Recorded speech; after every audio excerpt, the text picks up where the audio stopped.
దశాబ్ద కాలంలో మేము సాధించిన అద్భుతమైన ప్రగతికి సంబంధించిన వివరాలు ప్రజలకు అందుబాటులో లేకుండా చేయాలని పబ్లిక్ డొమైన్లో ఉన్న మొత్తం సమాచారాన్ని డిలీట్ చేశారు అధ్యక్ష. Government is a continuous process. మా 10 ఏళ్ల పాలనలో ఉన్న మొత్తం సమాచారాన్ని డిలీట్ చేస్తారా అధ్యక్ష? ఇంతకంటే చిల్లర వ్యవహారం ఇంకోటి ఉంటుందా అధ్యక్ష?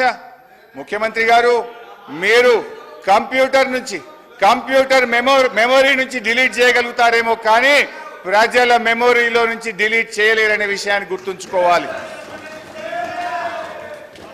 అధ్యక్ష. అక్షరాలను మలిపేస్తారేమో కానీ అనుభవాలను మలిపేయలేరు అధ్యక్ష.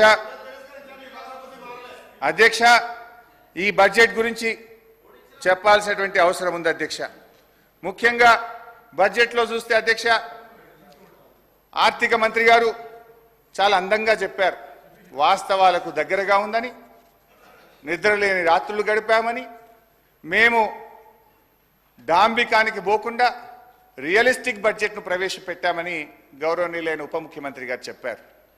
కానీ ఇది పూర్తిగా సత్యదూరం, అవాస్తవాలతో కూడుకున్నది. రానటువంటి బడ్జెట్లో ఆచరణ సాధ్యం కానటువంటి, ఆదాయం రానటువంటి లెక్కలతో బడ్జెట్ను కూర్చేటువంటి ప్రయత్నం చేశారు అధ్యక్ష. నిన్ననే మనం అసెంబ్లీలో మాట్లాడాం. కేంద్ర ప్రభుత్వం మన రాష్ట్రానికి అన్యాయం చేస్తుందని, బడ్జెట్లో ₹1 ఇవ్వలేదని, ఈ రాష్ట్రానికి జరిగిన అన్యాయం మీద మన తీవ్రమైన నిరసనను కేంద్రానికి తెలుపుతూ అసెంబ్లీలో తీర్మానం చేశాం. భట్టి గారు కూడా ఇదే అసెంబ్లీలో పోయినసారి మాట్లాడారు. ఇది అసెంబ్లీ రికార్డు, దీని నుంచి కూడా చదివి వినిపిస్తాను. అయితే బడ్జెట్లో ఏం పెట్టారు భట్టి గారు?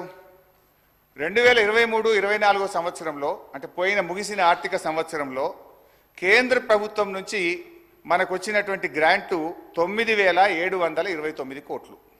కానీ బడ్జెట్లో ఎంత పెట్టారు ఈ సంవత్సరం? మీరు 21,635 కోట్లు పెట్టారు.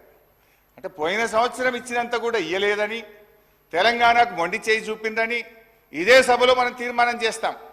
కానీ మీరేమంటారు? 21,636 కోట్లు కేంద్ర ప్రభుత్వం నుంచి వస్తుందని భట్టి గారు ఈ బడ్జెట్లో పెట్టారు.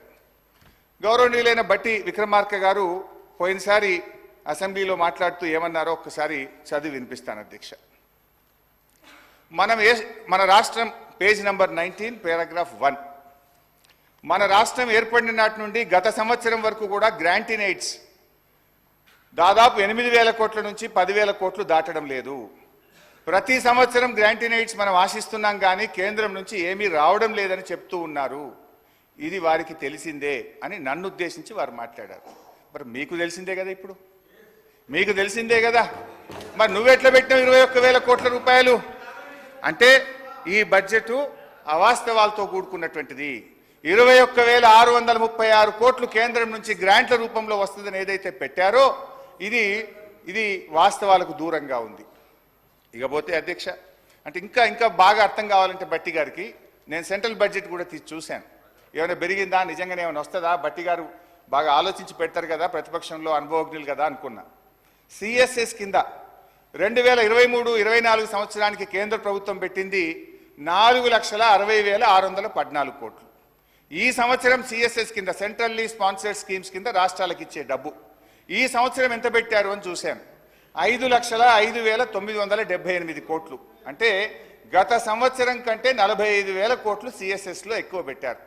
అంటే దేశం మొత్తానికి 28 రాష్ట్రాలు కేంద్రపాలిత ప్రాంతాలకు కలిపి వాళ్ళు పెంచింది 45,000 కోట్లు.